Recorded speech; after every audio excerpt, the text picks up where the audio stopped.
we are at Holden on Memorial Day. It's a beautiful day, sunny, warm. It's about 5 o'clock, 4:46. I thought that today we would talk about time. This probably has a lot to do with me just finishing a book called Somewhere in Time by Richard Matheson. The original title is actually Bid Return Time,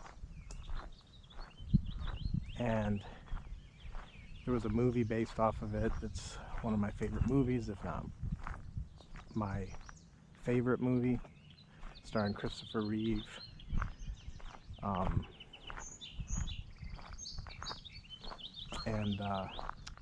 Gosh, I can't think of her name. But a very good movie. Christopher Plummer is in it. And I don't know why I can't remember her name. I guess my memory is failing. Jane Seymour. My goodness.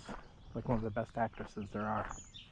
I made a Facebook post about this a few days ago where I had a lot of detail about this movie because I rediscovered it in a way, and every time I do, I learn something new about the movie.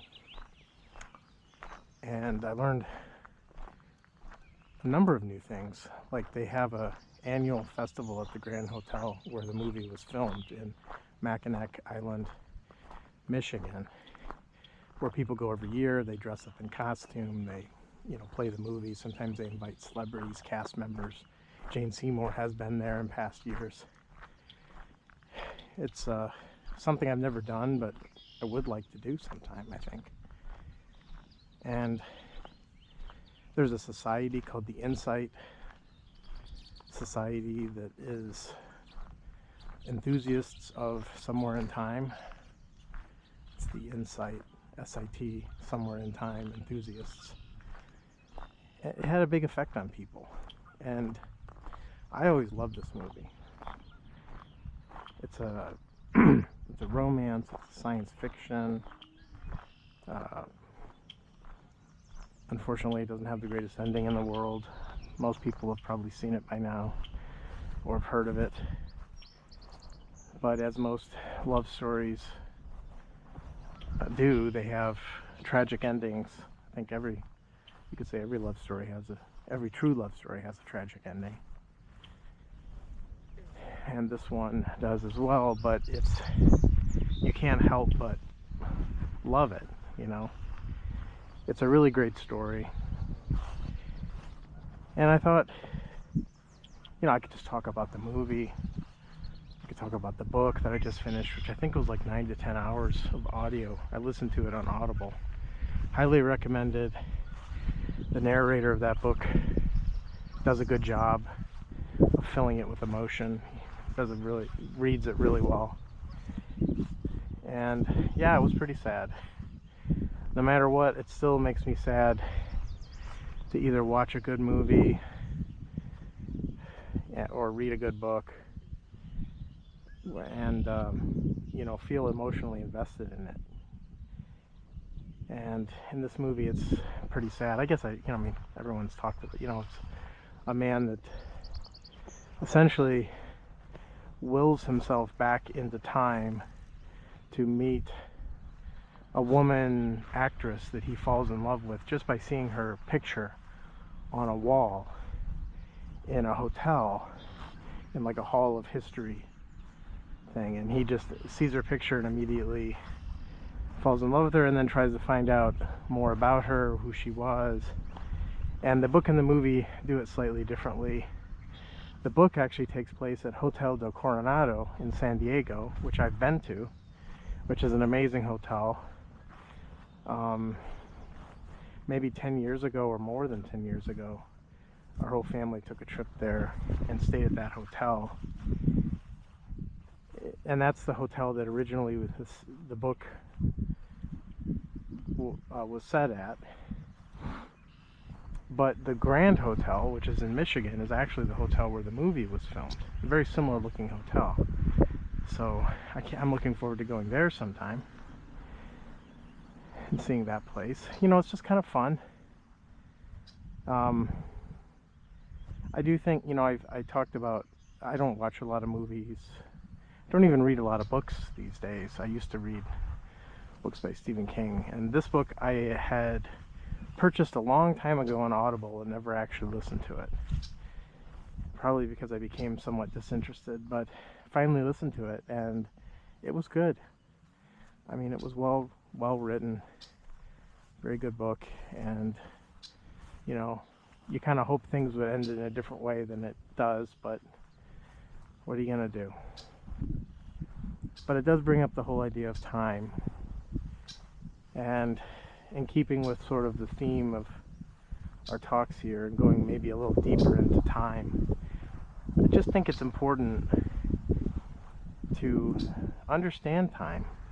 You know, and a movie like this can actually help you do that, because it is a interpretation of, you know, time being a fluid thing. You know, that maybe time is like a dimension that we can move back and forth on, similar to space. And most time travel movies and science fiction, you know, take that perspective. But somehow, you know, The Time Machine by H.G. Wells, I mean, all these cool movies about time travel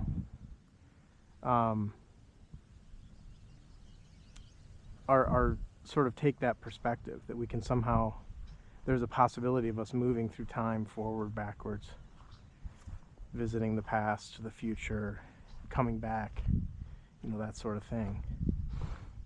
And you know, that may or may not be possible. I guess I don't pretend to know everything there is about anything. But in a lot of ways, I think where I've come, you know, one thing we can do is, instead of philosophizing about time, what is time, you know, but observe what time means to us. You know, we can observe time in our daily life. You know, we measure it by clocks. We age. As we get older, we can think of, we have memories of when we were younger, and we think about, you know, the future. So time has a real meaningful effect. You know, we organize our entire life by time. We get up at certain times, we go to work at certain times, maybe we watch TV shows at certain times, and we get so used to that pattern. When you think about it, how could we see things any differently? And that conditioning that we've had on time, it's worth looking into that. Is that how time is? Or, you know, is that just our perception of time? How do we perceive time? And I think that's what we can all observe without requiring the assistance of sci-fi writers or physicists or experts to tell us about time, because we all experience time in a certain way, and we can think about time. You know, when I was a kid, I thought about time a lot, and I think that's why I ended up becoming a physicist for a while, because, you know, it became a mathematical thing. You know, you write down an equation, time is in that equation, it can predict what's happening, the motion of an object. And then things got really interesting with relativity, when time, you know, it's understood that time does not, there is no absolute time. You know, the time can run at different speeds, so to speak, and for different reference frames. And that, you know, depending on how fast you go, time slows down in different reference frames, and you have relativistic time, and space and time are linked intimately, the Lorentz metric. We have all these physics-based interpretations of time, which turn out to be fairly predictive. And that always fascinated me, is when you just start realizing, well, maybe time isn't even what we think it is, even in this physical world. And so what is it, to me, psychologically? What does it mean to me? And I think what's interesting about the relativist time is just that, you can say that time, whatever that is that we call time, like, if you're in the reference frame, so this is always, there's a twin paradox, there's many things you could look up. And of course, people have gone even beyond a lot of this now with the really modern physics theories to try to understand time even more deeply. But even in just relativistic time, which we have a lot of empirical evidence for, right? Atomic clocks moving at certain speeds and orbits are known to go, to measure time at different intervals than clocks kept on the ground. So we know that time does seem to move differently in different reference frames. But notice how we talk about time. Time moving. Time moves differently. But what's moving, in time? And even that, even with physics, right? You can set up an experiment and you can measure something like time with a clock. Right? And then all you can really do is say, okay, if I take that clock and now I put it on a spaceship or a satellite and it's up in space and it's moving faster than me, and I measure time on that clock, the number of ticks, of the clock, and then I compare that to the number of ticks on the ground, I'll find there's a difference. And then we can measure that difference. But what it's really just showing is that how we even choose to measure time is really just what we measure, right? It's a measurement of events.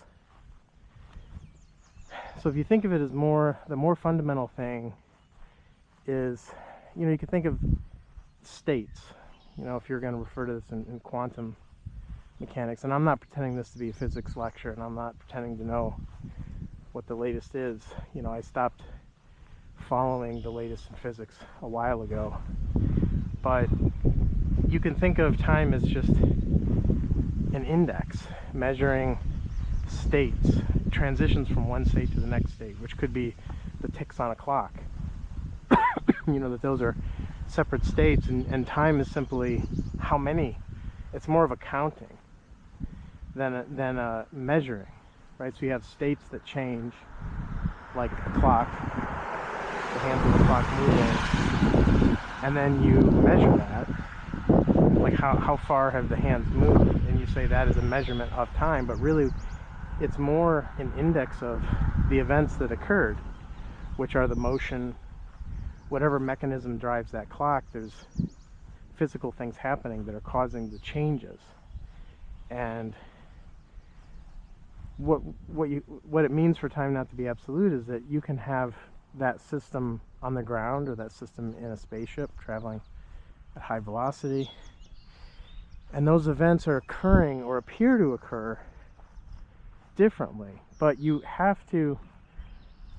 wouldn't know that unless they were both like on the ground at one point in time, and then you put the one in the rocket and you accelerate it to get up to speed and then bring it back down, and then compare the readings on the clock in the spaceship, and then you know that something different happened, right? And you recorded some number of ticks on the clock on the ground, some number of ticks on the clock in spaceship, and you show that those are different. And then you say, time behaved differently. But it's a sequence of events, right? And why do we believe that sequence of events occurs at any rate at all? There's just a transition from one state to the next state to the next state.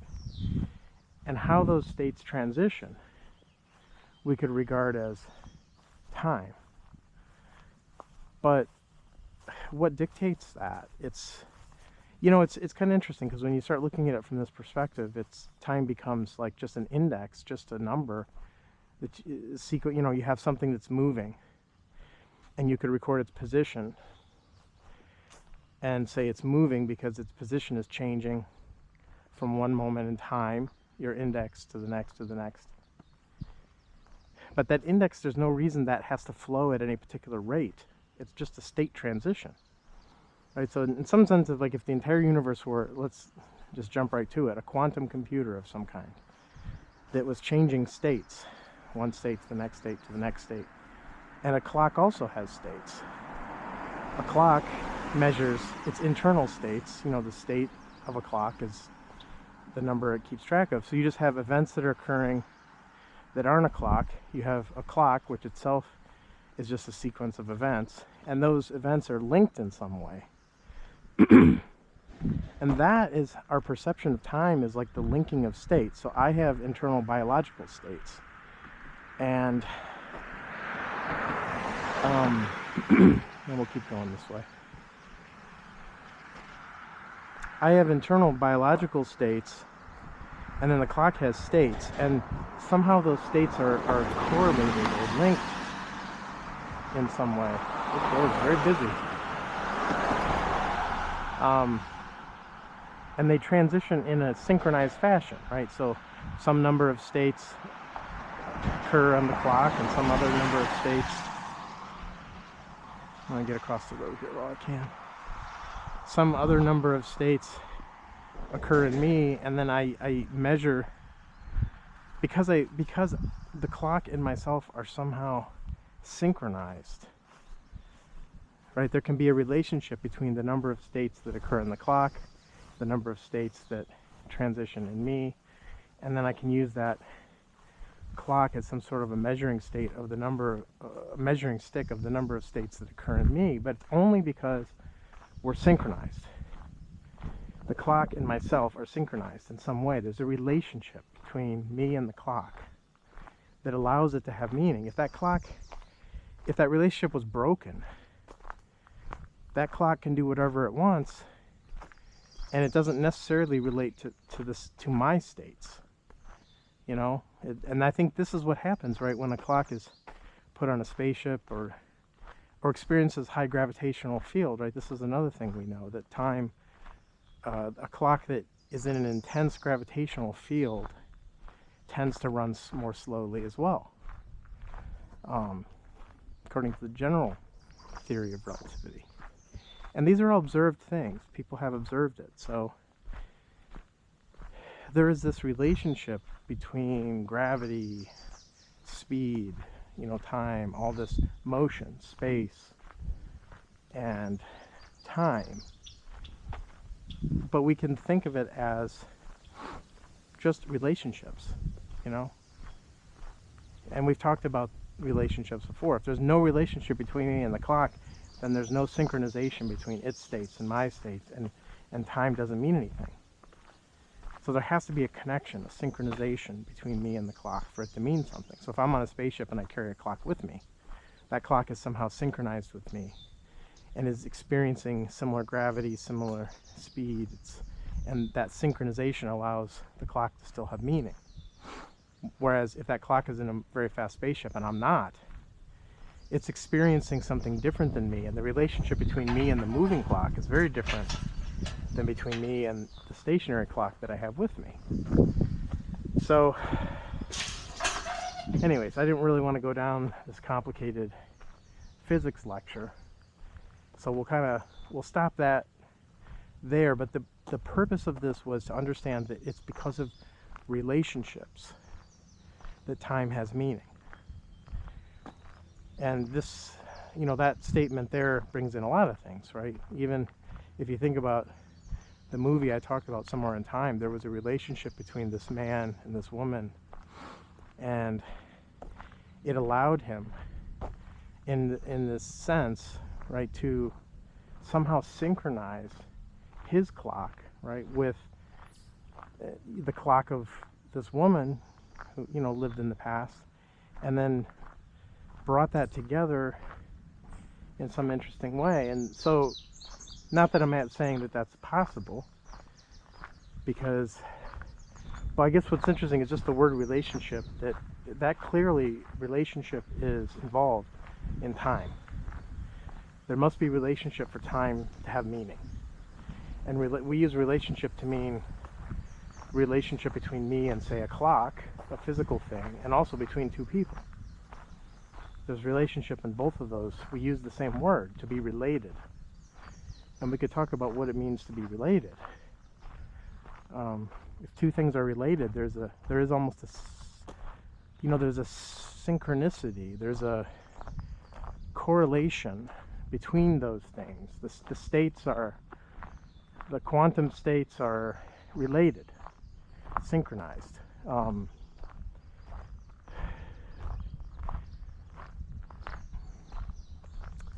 And we have sometimes escape me. I'm trying to think of this physical effect that just came to mind, that where there's this correlation between quantum states, that when two things are together and then they're separated, that there remains a connection between those quantum states. And another word that I don't know why is escaping me. It's very common. It's become something of a pop culture phenomenon. Hold on. I want to get this word. It is quantum entanglement, which I can't believe. And I didn't even look it up. I just stopped the video and then immediately it came to me. I think sometimes when I'm in this train of thought, like, memory acts differently. It's almost like I'm not getting things from memory. That's actually an interesting observation. I guess I didn't realize that before, but when I'm free flow speaking, it's not coming from memory in a way. And then when I try to retrieve something from memory, it's almost like a different process I have to go into to recollect something. Anyways, quantum entanglement. So let's bring all this together, right? Why not? We can say what we want. Is another very interesting phenomena that shows that there is a relationship between, I don't want to say particles, between, it's hard to say between what, because what do you say? I could say particles, right? We could just say particles to start with, and then talk about maybe how it goes beyond even that. But the experiments are conducted with particles. It could be polarized light, photons. Just look it up and you'll find all these interesting experiments. You'll also find many interesting descriptions of people talking about quantum entanglement. But it really is, I think it's much more fundamental than people understand. It's not an oddity of physics. It's like the underlying fabric of our reality, that things are not separate. What it is, it's simply experiments that show that things are not separate, that there's connections. And I don't think you have to set up an experiment to observe this, right? That the entire universe in some sense is connected in this way, intimately correlated. More so than correlated, right? Just, it's almost like the one, right? That it's all part of the same thing. And that in that sense, when something happens to one part, it affects another part. And what's interesting is this is what we were talking about with time and clocks and relationships, because in order for clocks to have meaning, like if a clock just ran at its own speed and wasn't synchronized with us, it's like a clock would have no meaning. It's only because the clock has a regular, its states are changing in a regular way that are correlated to how our states change. I don't think we understand that to its fullest. What does that mean? There's a synchronization.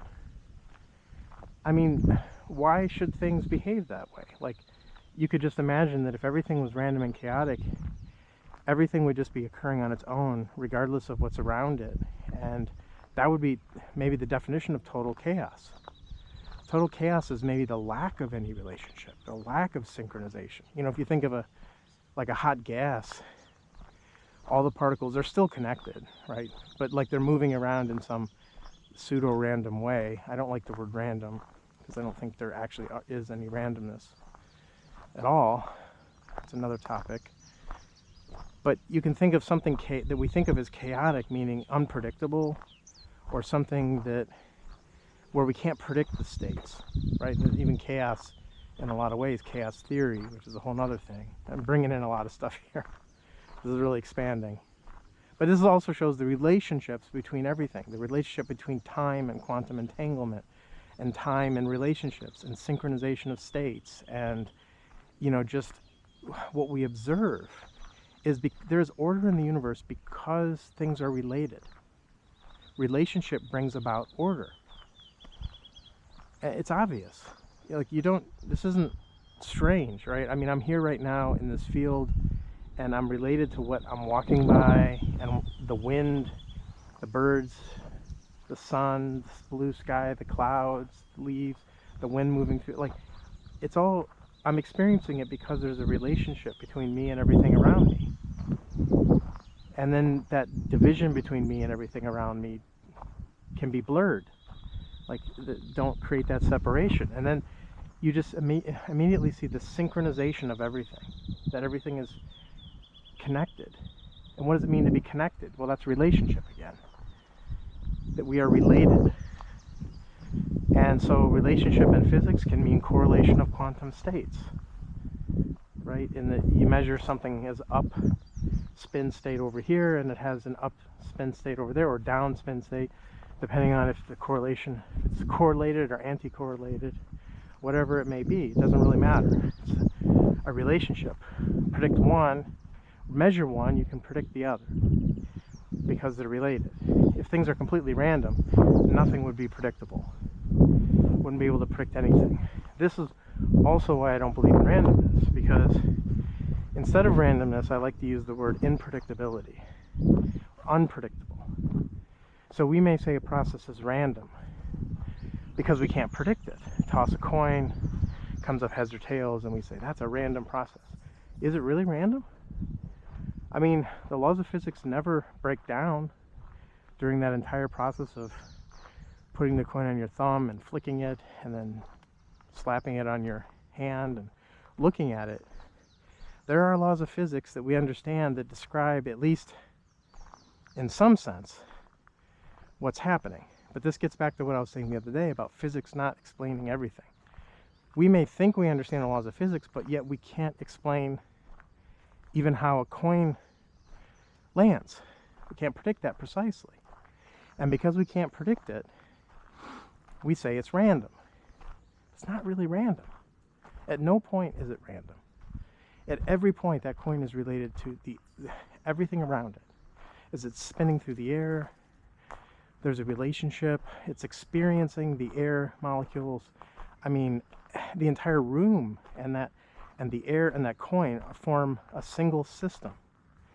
Even in quantum mechanics, we could call that a single quantum system. That entire is in, and there is no, if it's a single system, we know that there are sort of these laws, Schrodinger's equation, the Dirac equation, if you're relativistic, whatever, pick your favorite, equation, doesn't matter. That's not what we're talking about, or particular equations. We're talking about relationships. Equations are mathematical representations of relationships, but relationships are the more fundamental reality. You don't need math to understand relationships. And but this randomness, right, is not really randomness. It's just unpredictability, and it's because of our limited knowledge, right? Our limited understanding of things is why things are unpredictable. But in the entire system as a whole, there is no unpredictability, right? And even physics even tells us that at a different level. You have thermodynamics that tells you things like energy is conserved. The energy of a closed system is conserved. So is the mass, which again are just things we measure. So the things we measure and how we measure them, we say are related in these ways. But it's an expression of a more fundamental relationship at a deeper level. It doesn't require the definition of energy or mass, right? The oneness, this conservation principle is just a partial reflection of unity. The fact that everything is related in a whole, right? A holistic way. And if you understand that, the holistic understanding, then you don't need to write down equations to understand any of this, because you understand it at a level that's bigger than that. That everything is together and related. So time, right? How does time fit into all of this? We start with time and we end up here. What does that also show? The connectedness of everything, even our thoughts. That you can start almost anywhere and end up almost anywhere else through relationships, because words have various meanings in relationships, and you may not understand all those relationships, but they come out. And even in our language, there's an infinite ways in which words can be related, and all of that can be expressed in this free thinking process, this inquiry, which you could regard as free thinking in a way. Inquiry is like going into something without any particular goal or motive, and just letting things happen, letting the natural relationships evolve, right? These relationships that we're talking about. And time. So time being like simply, however you describe it, there's we experience time. I've experienced time since I started walking here. And just look how beautiful everything is, though. What are we doing? We're talking about things like time and all this stuff, and all this is around us that to be observed. And this shows how the mind can just focus on these ideas and words that really just lack substance. And substance is all around us, including time. There's a reality that is there that cannot be expressed in words. It's ineffable. And that's all we've been talking about in all these videos, is getting out of the head, in the sense, and into the heart. Get out of the word space, the thought space, which is driven by incomplete memory and knowledge, and open up to something bigger than that, which you could say comes from the heart, but even then, that's just a concept. We don't want to start playing word games, even with that. But it could be, fairly appropriate to say that. And it's something I think people can understand. But again, the words can't convey it. But just time again, right? I just keep bringing that word back because this started with time. Somewhere in time, this really cool movie that involves what it means to be human, right? In the movie, this man is sort of dissatisfied with his life. We talked about dissatisfaction. He leaves to find something else. He flips a coin, actually, in the book to decide which direction he's going to go. In the book, he starts in Los Angeles. In the movie, he starts in Chicago and ends up going north to the Grand Hotel. But in the book, he starts off in Los Angeles, and he's a screenwriter, and flips a coin to determine whether he's going to go north or south. So we just talked about randomness, and was that random? He ends up going south towards San Diego, which is where the Hotel del Coronado is. That is a real hotel. Go visit it. It's amazing.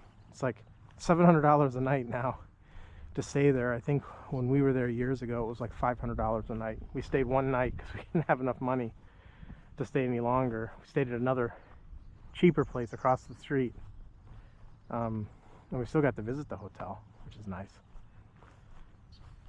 But yeah, this is how all this is connected, right? Random events, flipping a coin, determining which way to drive, and then you say, what's interesting about it all is, when he ends up going to the Hotel del Coronado, and he looks up the records, and he finds, this is a spoiler, so turn it off if you're going to watch the movie and you've never seen the movie. And I definitely just turn this off right now. Watch the movie, and then come back. Maybe read the book or listen to the book in Audible as well. And then we can have a discussion on it. And it's worth discussing. It's worth discussing these things. And, we may call this fiction or science fiction, but is it really fiction? Because it's talking about things that have meaning to us in our life. relationships. And he also, in the book, so again, spoiler, turn this off, he ends up having a brain tumor and has like 4 to 6 months to live. And so it's one of the reasons why he's close to death, which again we've talked about. And because of that, he just decides he's gonna put everything down in his normal life and just travel the country, you know, and explore and let things come to him. And this is what's so amazing, right? Nothing new ever happens unless we stop being mechanical. As long as we repeat the mechanical patterns of our life religiously, nothing new ever happens. By definition, we keep ourselves stuck in mechanical cycles. Once you stop doing that and just let yourself be open to receive, in some sense, receive something, you know, not with any intention of receiving anything, but just then things start happening that are beyond even your limited understanding. Your awareness is different. Your understanding is different. And in this movie, I think it's very significant. I didn't really think of it this way at the time, that when he flips this coin, right, he first of all, he's decided to leave his old life behind, and then he flips a coin to determine his direction, and then follows that and ends up in San Diego. And if he hadn't done that, everything would have been different. If he'd gone north instead of south, this movie wouldn't have taken place. And what's interesting about the, you know, in the movie is it turns out that there are things in the past, like he went to visit, he did manage to essentially self-hypnotize himself to be in 1896, November 19th was the particular date. I remember that because I just got done listening to the book. November 19th, 1896, convinces himself that it is that time. So he can go back and meet Elise McKenna, who's the very famous, beautiful actress that he sees the picture of on the wall. And long story short, he does meet up with her. They have a relationship.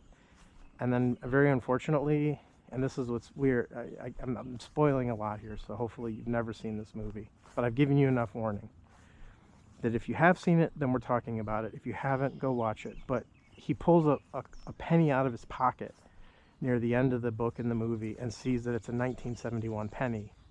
And just seeing that, it draws him back to his original time, right, which was 1971. And, you know, then of course he's incredibly sad. He met the love of his life, and it's gone now. And he never goes back. And then he dies shortly after that. The end, it's tragic. I mean, it's tragic in that sense, right? That he found the love of his life, and he never had any meaningful relationships in his life before this. And he found this meaningful relationship, and then it was only for like a couple days. That's literally how long he was in the past, was like 2 days, maybe 3. Yeah, it was like the 19th to the 21st. And then when he went back, he just had no will to live anymore. And there's a lot we could go into there, but, you know, it's a beautiful movie in the fact that if that sort of stuff were possible, right, if it were possible to do that and to go back in time, and we can all suspend our disbelief, right? We can understand that something may not reflect reality and still be a beautiful story. And this story is beautiful because it's about love. It's about, you know, a man facing his mortality and deciding to do something different with the last few months of his life, and boy, does he ever. And also that maybe 1 or 2 days of this, he found his love, and even though he didn't have a lifetime to spend with her, and they were planning things that got cut short, which is the really sad part of the movie, right? Is you want that for him. You want him and her to be happy, and, you know, him to stay in the past and live a life with her, but he doesn't. You know, it doesn't happen. And in the same way, it's like Romeo and Juliet, right? The love stories, the greatest love stories, do not end well. And I think it's because they point out to us the truth of life, which is that nothing lasts. Even love, even this type of love, romantic love, doesn't last. Love in another way can. And we've talked about that. And not last, but, you know, what's behind all of this, you know? It's a different kind of love. This romantic love can be sad, can cause pain, as it does here, right? It caused pain because he experienced love and then the pain of being torn away from that. So he was at a very high point and then at a very low point because of this. So, but still, we all relate to that. And I think that's why you can call it sci-fi, call it what you want. But these are movies about real things that happen to real people all the time in different ways. Archetypes. These are archetypes. Romeo and Juliet is another romantic, tragic. You always know a love story, even, you know, whatever it is, can't end well. It wouldn't be an interesting movie or an interesting story if it did. And you know, the most, you know, it's like a shooting star that occurs. It's beautiful because it's only there for a while. It's not there all the time, right? So its beauty is in its impermanence, in the fact that it's only there for a while. And so, like in this movie, it's a beautiful movie for that reason. And when it's over, you're sad. But then you also realize, though, life goes on, right? I mean, that is the story of life. Ups and downs, tragedies, high points, low points. And maybe you experience love in your life and maybe it doesn't last. And that's okay, because it's just part of what happens, right? It's part of how things are, the impermanence of life. And so even a movie like this, I don't know if time travel is possible. I tend to, you know, feel that time is not like that. You know, that all time is present now, and that the past is not something that just exists out there somewhere to be gone to or moved to. I do impression because of our memories, and so I don't think time is like another dimension in that same sense that can be moved along in that way. There's a relationship between time and space. That, of course, we know. But it's not an equivalence relationship, and that they are not the same. And just like we walked down this trail to the end, and now we're walking back this way, right? In space, we can reverse our path. But we really never can, right? This isn't the same path that I was even on a second ago. So even though we have this illusion that I somehow, even in space, we can never do the same thing twice. We can't really reverse it. I can't really reverse the path. I can go turn around and go back, but then I'm going back along a slightly different trail than the one I started on. So anyways, I know we are thoroughly off topic in some ways, and in other ways we're perfectly on track. And this is going to be about time, and I mean, we've talked about a great movie, Somewhere in Time. Open your mind, watch the movie, get sad, get happy, laugh and cry, and then listen to the audiobook as well. It's a great masterpiece. Richard Matheson, I mean, just, here's a whole other thing. I talk about this on my Facebook. I didn't want to repeat everything here, but he's a great writer. He wrote I Am Legend. We all know the Will Smith movie based on that. He wrote The Incredible Shrinking Man. I think it was originally called just The Shrinking Man. They made a movie out of that. Stir of Echoes. Kevin Bacon. There was a movie made that I just saw recently, interestingly enough. I think I saw it many, many years ago, but then I just saw it recently again, called Stir of Echoes, Kevin Bacon, and really liked it. And that's based on a book by Richard Matheson. So check out Richard Matheson if you didn't know much about him. Now you know a little more about him. Oh, What Dreams May Come. Right, another book that he wrote that there's been a movie with Robin Williams. Another tragic story. Robin Williams was in that movie. I always loved that movie as well. You know, they're little mind-bending movies that take us a little out of our norm and say, what if, you know, things were a certain way. He wrote the book for that. Oh, what's also interesting about Richard Matheson, he wrote the screenplay for Somewhere in Time as well. So even though he wrote the book, Bid Time Return, that's the name of the book. I think I got it wrong when I mentioned it. Bid Time Return was what the book was called before they were making the movie and renamed it to Somewhere in Time, because they felt that was better, that people would understand that better. Not only did he write the original book, which I think was in 1975, he wrote, and the movie was in 1980. I think that was when that was made, the movie with Christopher Reeve. But he also wrote the screenplay. And I always think it's really cool when the author of the book of a movie also writes the screenplay, because it retains the character, right? Like sometimes another person can try to shorten a book and ruin it, and it won't come out right. But when it's the author of the book, and what's interesting, they can preserve the spirit. Not only did he preserve the spirit, he added things into the movie, to the screenplay, that weren't in the book. So an example of that I thought was really cool. In the movie, Elise McKenna, the movie starts off by her as an old woman coming up to Christopher Reeve, who's Richard Collier, the character he's playing, and handing him a gold watch and saying, "Come back to me."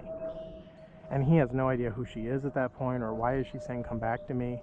Why is she giving me this watch?" And then, because she meets him at he's a young playwright at that point, I think in college, Milford College, something like that.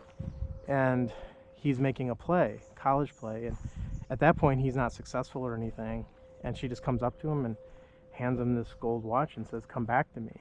And what a great way to start the movie. That's not in the book. What is in the book, though, is the watch, the gold watch. Elise gives him that watch.